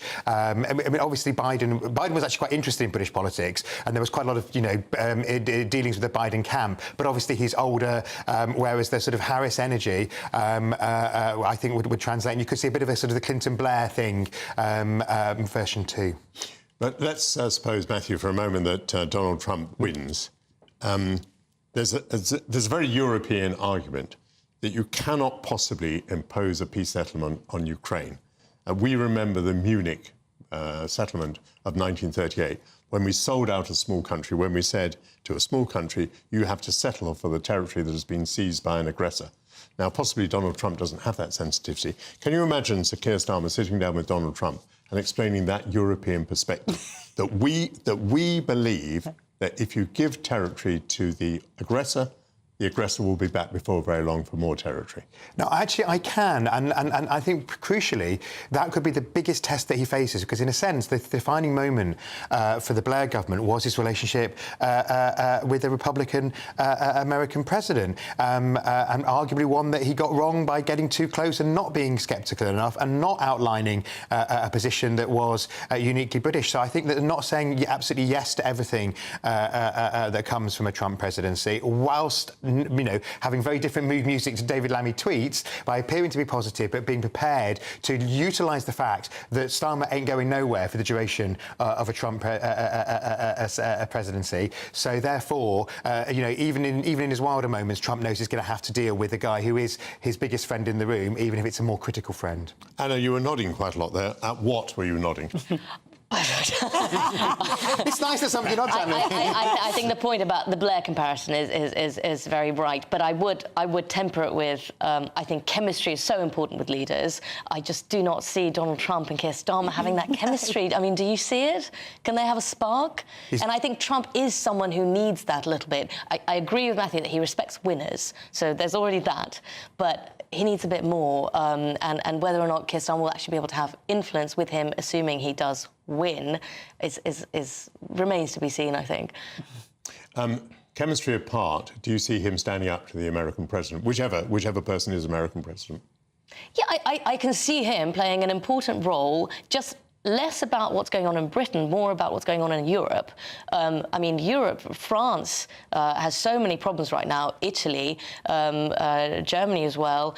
I think if Keir Starmer can present Britain as, well, I've got a stable government, I've got a serious majority, I'm getting my perhaps boring agenda through, then he can really make a play for saying, right, well, I'm the liaison with Europe, which is important, of course. If we were still in the EU, he would be walking on water, because compared to every other leader of a major, large European country, possibly with the exception of Tusk in Poland, he's the only one with a sort of secure majority behind him and a secure political future ahead of him. And by the way, the discussion demonstrates that stability has many meanings. We do indeed have a stable government with an enormous majority. It's here for the next 5 years. But the publicity from Britain over the last week has been of riots and social instability. Thank you very much to Matthew Lazar, Anna Mikhailova and Hilary Freeman.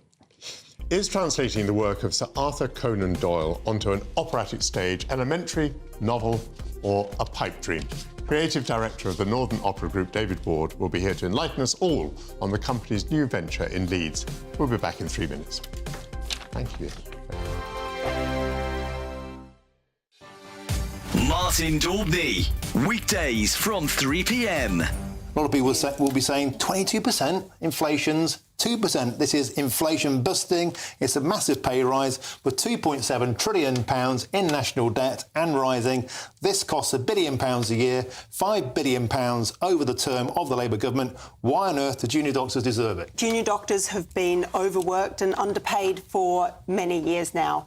And in the UK, good health in our population is the bedrock for getting the UK economy growing again back to its best. So we need an NHS that's able to deliver elective care for our parents, operations, A&E service when our children need it. And that means we need doctors in our hospitals, paid fairly, motivated to be there, rather than leaving for Australia, which many of my colleagues have been doing throughout the year that I've been working. So I think we need to invest in our health service. This is a crucial first step to do so.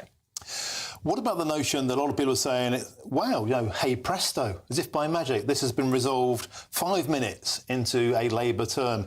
Is there a political element to this? Were the junior doctors and the unions simply unprepared to negotiate with the Conservatives, and as soon as Labour get in, wallop, it's a done deal? I think there were really genuine frustrations felt by junior doctors over recent years, exhaustion off the back of COVID and previously, but also the sense that pay wasn't keeping up with cost of living. And this is the first pay deal that listens to those concerns seriously, that embeds a pay rise that considers that, but also that talks about other concerns. So rotational training around the country that took where people live out of their control, sending people off to Plymouth with a few weeks' notice. I think that this deal puts staff wellbeing first and therefore puts our patients' wellbeing first as well. GB News, the People's Channel. Join me, Nana Akwe, for an informative, interactive news programme with a difference. It's fun. It's true. You're not wrong. No one will be cancelled. Lovely. Join me from 3 p.m. every weekend, only on GB News, Britain's news channel. Join me, Neil Oliver, every Sunday night at 6 p.m. on GB News. And if an hour is not nearly enough for you, go to gbnews.com for special extended episodes online every Friday at 9 p.m, where we can truly get into the nitty-gritty of what's going on. GB News, Britain's news channel. I'm Christopher Hope. From pop stars to politicians, I'll interview anybody in a pub who's got a political opinion. Join me every Friday on Spotify, Apple Podcasts, YouTube or gbnews.com, or wherever you get your podcasts. This is GB News, the People's Channel.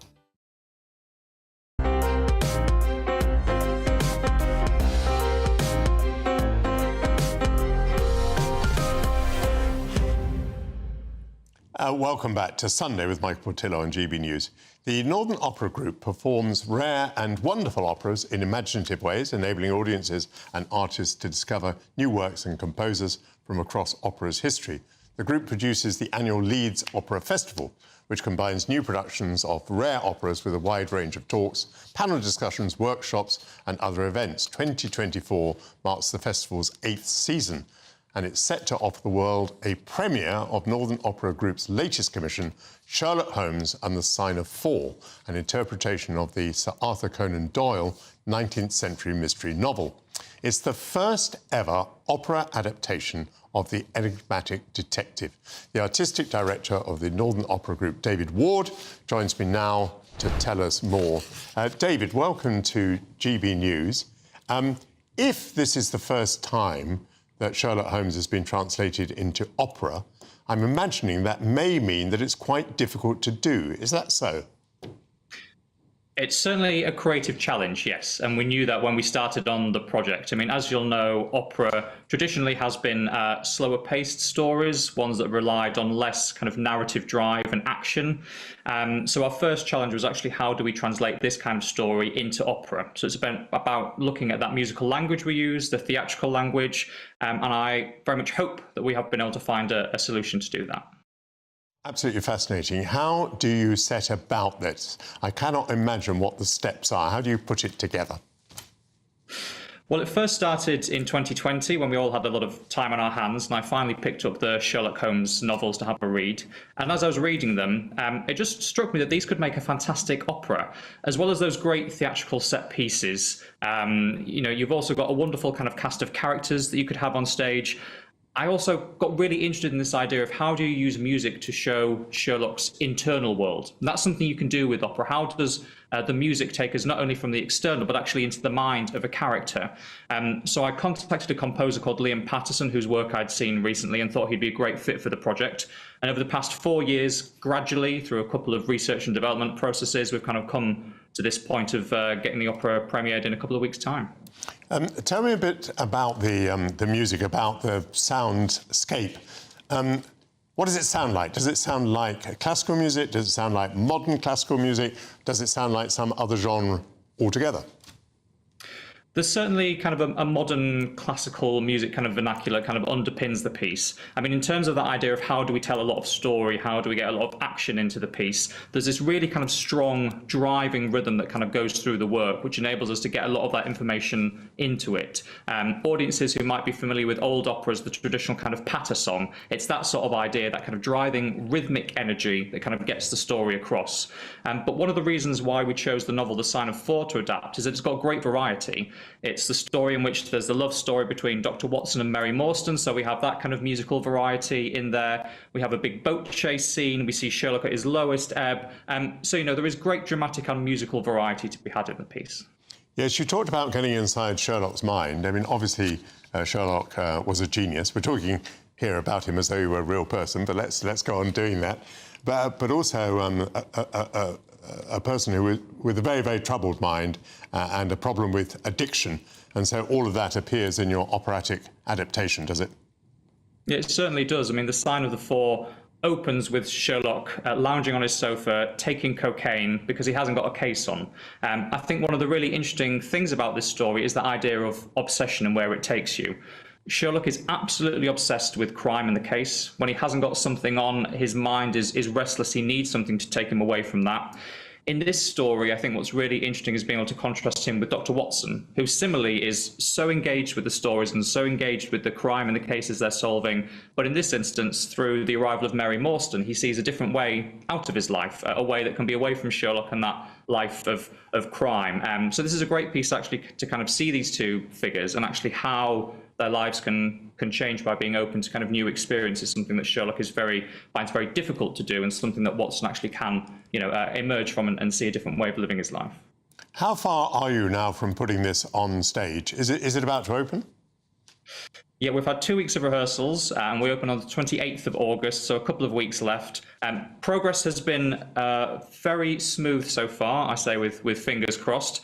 With the schedule, it's looking and sounding fantastic. The cast did such a phenomenal job in advance of rehearsals in learning this score and being able to come to that first rehearsal with much of it already kind of in their mind. So we've had scripts down from an early stage. We've nearly finished staging the whole piece. So now it's about refining it, smoothing the corners before we finally get into the theatre and add set, costumes, lighting, and all those sorts of things. Which theatre is it? How do people get tickets? So it's at the Leeds School of Arts, and it's from the 28th to 31st of August. And if you head over to northernoperagroup.co.uk, you can find all details there. Excellent. And now that you've got this far, do you understand why Sherlock Holmes has never been an opera before? Or do you think, this was elementary? I can understand, and I think part of that comes from this idea of the musical language that we now have available to us, a kind of a more contemporary way of looking at music and how we can kind of compose opera, which perhaps, wasn't part of the vocabulary of composers, so to speak, 100 or so years ago. But now we have new ways of writing and thinking about music that I think are able to unlock different stories and characters. And as I say, I hope that's something we've been able to do successfully with this. David Ward, thank you very much. Congratulations to you and your team on remarkable creativity. I hope it goes very well for you. Coming up, I'll be joined by the artist Tamta Musulishvili to showcase her unusual artworks on silk. But first, your news headlines with Sophia Wensler.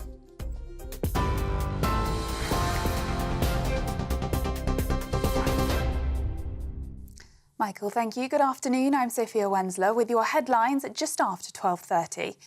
President Zelensky has, for the first time, acknowledged that Ukraine is conducting a military offensive inside Russia's western Kursk region. The surprise operation, which began 5 days ago, has taken Russia by surprise and prompted mass evacuations across both sides of the border. Russia's defence ministry has said air defence units destroyed 14 drones and 4 ballistic missiles over the region this morning. Meanwhile, Ukraine says it destroyed 53 Russian drones during an overnight strike. The Justice Secretary has warned that the impact of the riots seen across the UK could be felt for months and years to come. Shabana Mahmood made the remarks in a piece for The Observer, as courts have been working to extend hours to deal with rioters. It comes as a 15-year-old boy has become the first child to be convicted for his part in violent disorder in Sunderland. Meanwhile, hundreds of people involved in the riots are now set to appear in courts, as a top prosecutor has warned they could face 10 years in prison. Business and Trade Secretary Jonathan Reynolds says the government is prepared. Yes, there is sufficient capacity in the prison system because of decisions that were made in the early days of the new government. We have seen, I think, 780 arrests, 350 people charged already, and there will be more to come, and it will be the case that people will face the full force of the law. I think it's important that the public see not just a judicial system that's working well, but effective public services again in Britain. And there's speculation that a new piece of artwork in London might be another Banksy design. It appeared on a police box in the City of London. The art piece, featuring a school of swimming fish, differs from the artist's characteristic silhouette artwork, and it has yet to be claimed. Those are the latest GB News headlines for now. I'm Sophia Wensler, more in half an hour. For the very latest GB News direct to your smartphone, sign up to News Alerts by scanning the QR code or go to gbnews.com/alerts.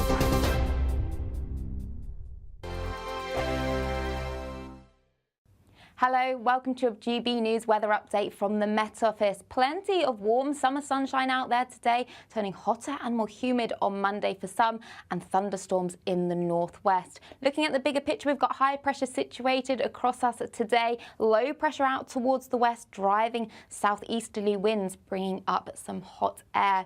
So it's been a slow start in the south, quite a lot of cloud around. That should gradually lift and break to reveal a good deal of sunshine, maybe just some sea fog across the English Channel, but elsewhere a dry and warm day. We'll see temperatures reaching up to 21 degrees in the north, and in the south hotter and more humid with highs of 29 degrees.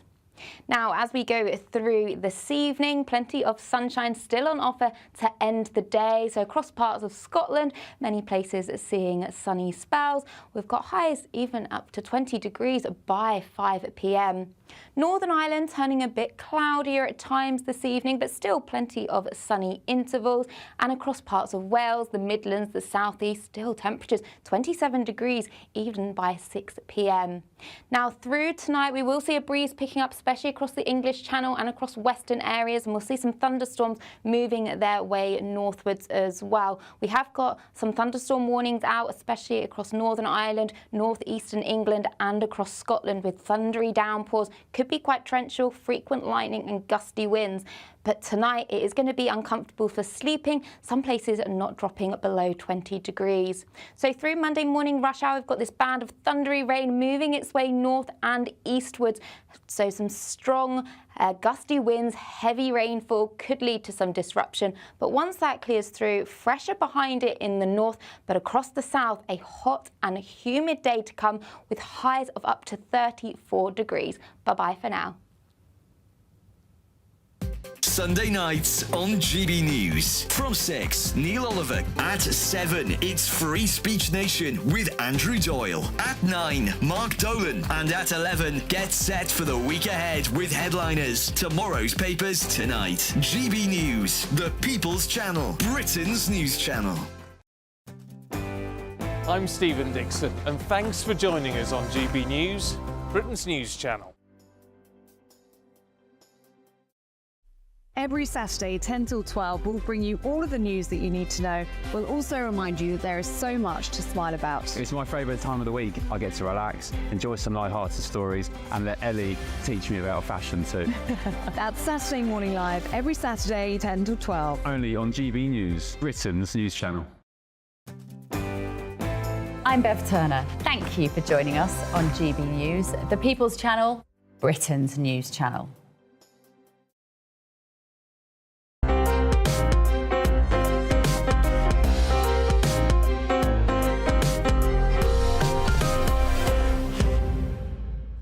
Welcome back to Sunday with Michael Portillo. I'm joined now by the founder of Quintet London, Tamta Musulishvili, who channels her experience and fervour for fashion into her innovative brands, which produce artworks on silk.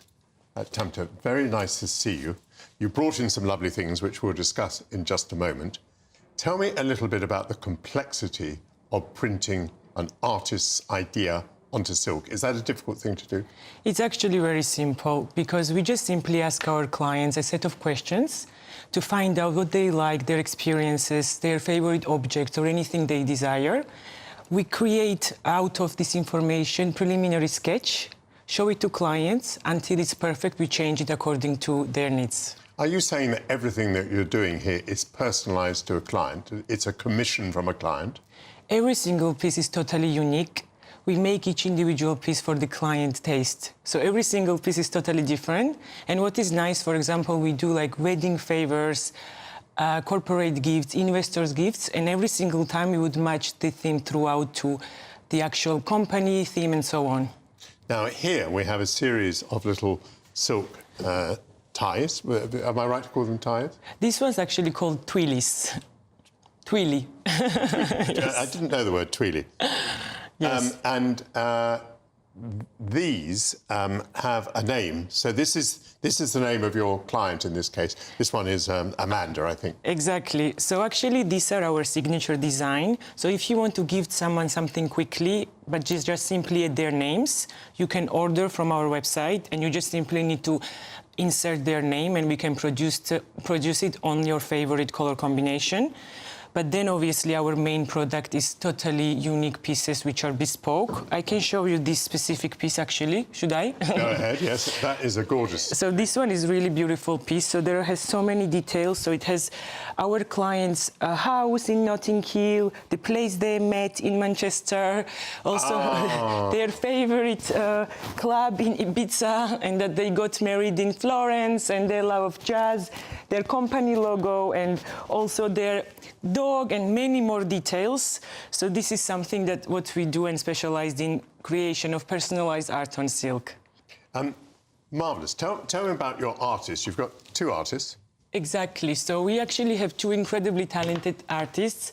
First of all, I have to share, this one is very important to me, that I'm very proud Georgian.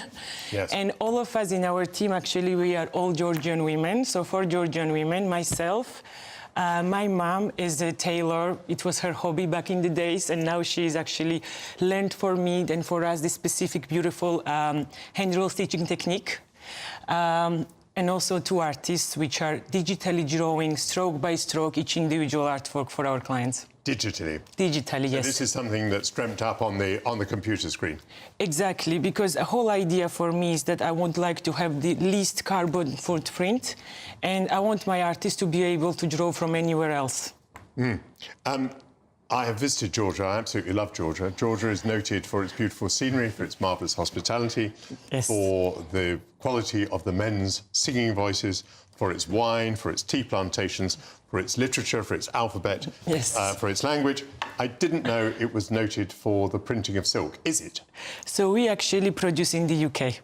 Because for me, whole idea is that I wanted to do luxury product and make it in the UK. So my artists are actually based in Georgia, but the whole production of printing on this silk and hand roll stitching, it happens in London and just outside of London. You've several times mentioned a luxury product, and we've talked about the fact that these things are made by commission to order. These are all bespoke. I hate to mention this, but what kind of price are these things? So these ones, which are in signature design, is just £135. Yes. But obviously the bespoke ones are go higher, and everything can be found on our website, so it's quite simple and smooth. And you can also email us on info@quintetlondon.com. What kind of silk are you using? We actually, for me, since I was very young, I appreciated silk to be shiny and smooth, because there are so many different types of silks. There are twill silk, there are georgette silk, and many more. But I really wanted to work with satin silk because it's very sensual, it's beautiful, it's shiny. So we work with 100% satin silk. Tell me about life in Georgia at the moment. How is life in Georgia? It's beautiful. I mean, despite the pressures of the region, Georgia is situated to the south of Russia. It's a Christian country. Yes. A number of Muslim countries all around. Despite the pressures and tensions, you would still say that life in Georgia is good. Life in Georgia is really good. I feel like we are very lucky with our traditions. We have really beautiful traditions of singing culture, wine culture. We know how to love wholeheartedly and we know how to enjoy life. And the idea that such a small country and we still exist is already really incredible. Yes, I mean, that is precisely what struck me. I mean, for example, you're not a big nation, but you have your own alphabet, your own language, exactly, your yes. own literature. These are all extraordinary achievements, are they not? How many Georgians are there today? How many Georgians living in Georgia? I think roughly 3 million. A tiny country to have yes. those extraordinary, all of those extraordinary qualities. You've held back one thing. What's in the bag? And the bag is gift for you. No. And what is so nice that when I saw your outfit, I was like, perfect, because it matches. So I'm gifting you our signature design pocket square, so you can have a look. Thank you very much indeed. This is so sweet of you. Yes, it's my pleasure. It's our pleasure. What is important that everything we do, we put all our hearts. This is absolutely wonderful. Yes. This is beautiful, and what is nice that you can fold in different ways, and you can choose the color you like based on what you wear. So I can put it for you. I'd like to put it in there. Would you like to fold it? Absolutely, of course. That will be my pleasure. What a treat! Oh look, you just scrunch it up like that. Yes. And quick, push it in. artistic mess. Here you go. How's that looking, everybody? Very beautiful. Tamter, thank you so much for the gift. Thank you very much for coming in. Congratulations on these gorgeous designs. And all good luck. Oh, what's your website? www.quinteslondon.com. Got it. Thank you very much. That's Tamter Mosulishvili. Thank you. After the break, ahead of National Afternoon Tea Week, I'll savour some exquisite afternoon delights with Hannah Harley-Young. Marvellous. And your dress is so... GB News Breakfast. Every day from 6 a.m. Tom, dying to talk to you about this. Transport for London, right? They run the buses and tubes and things in London.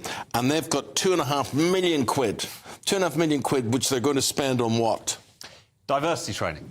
I dare say they've probably got plenty of it already. But let me tell you something. I sit on a board of a company and I was diversity trained recently. Oh, really? Yes. Oh, really? And I must admit, What was that like? Well, I think it was like stating the bleeding obvious. Yeah. Right? So you sit there and you say, well, why would I do that? Or why would I treat someone like that? I wouldn't do that in the first place. I don't need to be trained in this.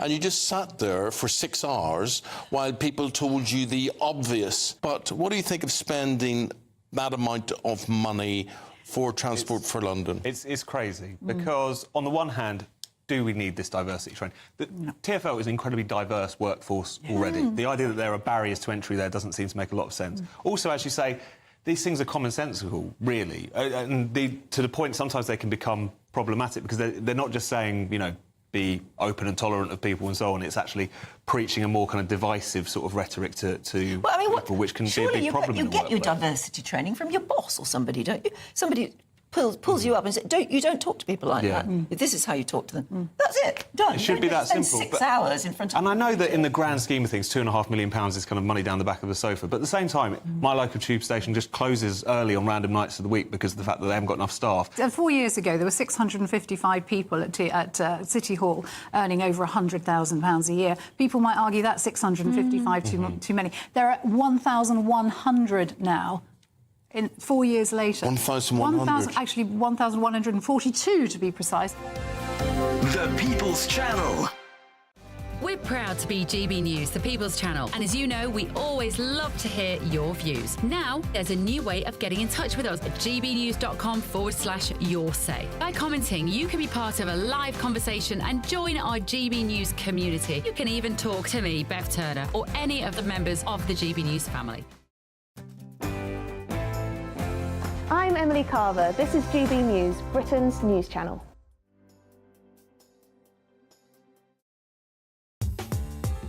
I'm Christopher Hope. From pop stars to politicians, I'll interview anybody in a pub who's got a political opinion. Join me every Friday on Spotify, Apple Podcasts, YouTube or gbnews.com, or wherever you get your podcasts.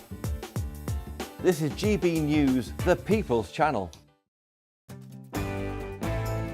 I'm Andrew Pearce. This is GB News, the People's Channel, Britain's news channel.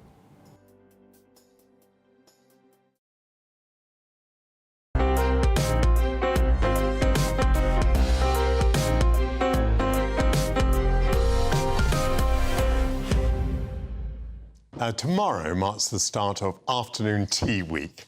From the 12th to the 18th of August, there's no better way to celebrate than by indulging in the United Kingdom's quirky and delicious tradition.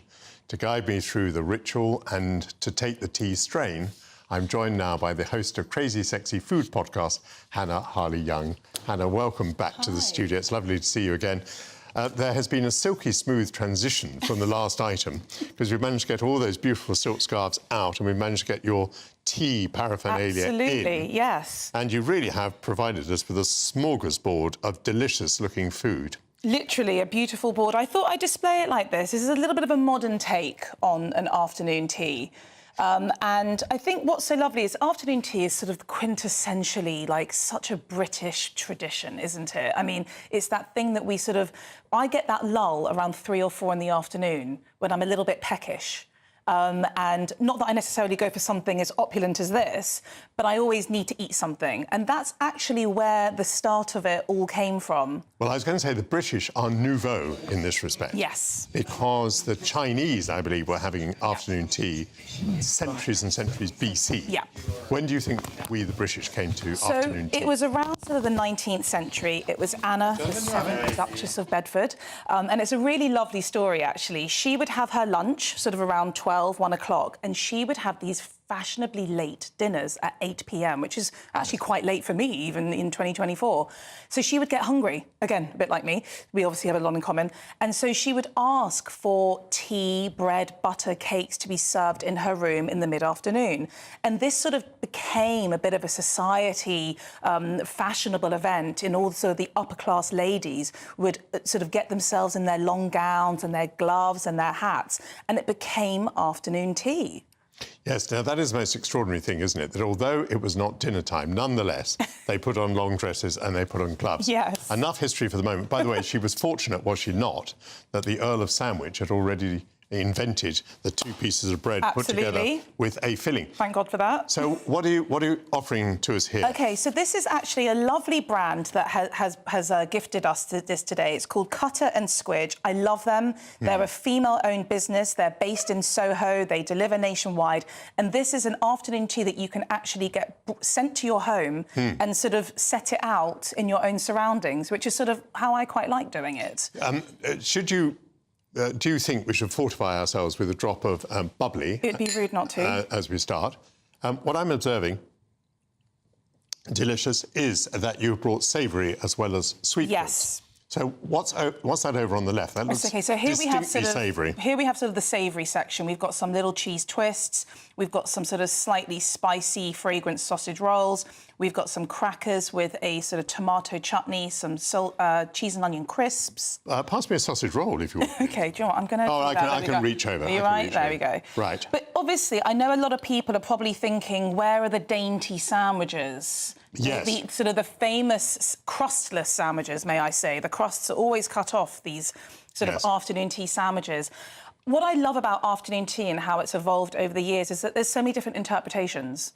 You know, I mean, obviously, I do love the sandwiches, but I love the fact that we can have something like some, you know, cheese twists, some chutneys, and then we can go on to our delicious and probably the most known sort of sweet selection. This sausage roll is absolutely delicious, quite spicy. I think it definitely goes with the sparkling wine. I think you need another sip. For me, the most exciting conversation, I think, over afternoon tea is to talk about the infamous debate between a Devonshire cream tea and a Cornish cream tea. Do you know the difference? I do, and I simply do not understand how there can be a debate. The Cornish are absolutely right. How could you possibly put jam on top of cream? Evidently, jam you know, jam is a sticky substance. That goes on the bottom and it spreads very easily. And then the cream sits upon it like a little mountain. Interesting. So I'm the opposite. So my argument is that I see the cream as sort of this quite sticky glue because the jam, I agree, is also sticky, but it moves around a bit more, and I find the cream helps the jam sit firmly on the scone. You are a food specialist and you describe cream as a sticky glue. I've lost all faith in you. Oh, gosh, no, don't. Please try some and hopefully I'll gain it back. I don't suppose you brought a knife in, did you? I didn't, but I've got some spoons. Oh, no, I'm not going... Well, let's see what I can do. Maybe I can part this like this and put... Oh, yes. There we go, perfect. It is parted well. Is OK, this oh, gosh, he's going the Cornish way. I'm going the Cornish way. OK, I might go the Devonshire way. OK, you do that so that people can see the contrast. Here we go. Oh, I hope this goes in my favour. And what I must do is... Here we go. You've brought some lovely cream as well. Very good. By the way, I see there's some cake to come. Yes. Tell me about those. In fact, let's get them out of their packets. I actually think they're sort of designed to be... They look a little messy. You might need to eat those in their little boxes. When you say a little messy, have you seen the state of the studio already? We have passed that Rubicon. We are beyond it. Let's have... We don't care anymore. We don't care anymore. OK, look. What would you say to people who say, look, we have enough meals in the day, we have 3 meals already. The last thing we need is to be indulging in tea as well. I mean, think about the nation's wastes. No, I agree. But I also think palates have also changed. I mean, we live in a world now, for example, my sort of day-to-day eating schedule, sometimes I don't necessarily eat breakfast. A lot of people are into intermittent fasting, so they actually will delay their breakfast time until about 11 a.m. In the morning, in which case, nice, your face lit up. A lovely lemony icing to my cake. What a splendid way to be finishing my tea. Yeah, I mean, it's kind of like what I said. You know, I would have maybe a smaller breakfast, a light lunch, and then I need something at 3 or 4. I just do. I can't do... Even if I am doing 3 meals a day, I still need a little snack. This is a slightly bigger snack, I agree. I was at Glyndebourne yesterday where afternoon tea, which was quite a big snack, came in at £35 a head. Thank you very much indeed to Hannah Harley-Young. Great to have you back again, talking about tea today. Thank you to all my guests. I'm always so appreciative when people come in on a Sunday, particularly those who've been here in the studio. I will be back next Sunday. Up next is The Weekend with Darren Grimes. Now, Sunday is a day of rest. May our nation achieve peace and tranquility, and may it rest easy.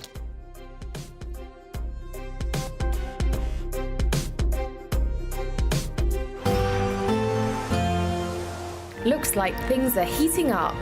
Boxed boilers, sponsors of weather on GB News. Hello, welcome to a GB News weather update from the Met Office. Plenty of warm summer sunshine out there today, turning hotter and more humid on Monday for some, and thunderstorms in the northwest. Looking at the bigger picture, we've got high pressure situated across us today, low pressure out towards the west, driving southeasterly winds, bringing up some hot air. So it's been a slow start in the south, quite a lot of cloud around. That should gradually lift and break to reveal a good deal of sunshine, maybe just some sea fog across the English Channel, but elsewhere a dry and warm day. We'll see temperatures reaching up to 21 degrees in the north, and in the south hotter and more humid with highs of 29 degrees. Now, as we go through this evening, plenty of sunshine still on offer to end the day. So across parts of Scotland, many places seeing sunny spells. We've got highs even up to 20 degrees by 5 p.m. Northern Ireland turning a bit cloudier at times this evening, but still plenty of sunny intervals. And across parts of Wales, the Midlands, the southeast, still temperatures 27 degrees even by 6 p.m. Now, through tonight, we will see a breeze picking up, especially across the English Channel and across western areas, and we'll see some thunderstorms moving their way northwards as well. We have got some thunderstorm warnings out, especially across Northern Ireland, northeastern England and across Scotland, with thundery downpours. Could be quite torrential, frequent lightning and gusty winds. But tonight it is going to be uncomfortable for sleeping. Some places are not dropping below 20 degrees. So through Monday morning rush hour, we've got this band of thundery rain moving its way north and eastwards. So some strong gusty winds, heavy rainfall could lead to some disruption. But once that clears through, fresher behind it in the north, but across the south, a hot and humid day to come with highs of up to 34 degrees. Bye-bye for now. That warm feeling inside from Boxed Boilers, sponsors of weather on GB News. You really could become the next giveaway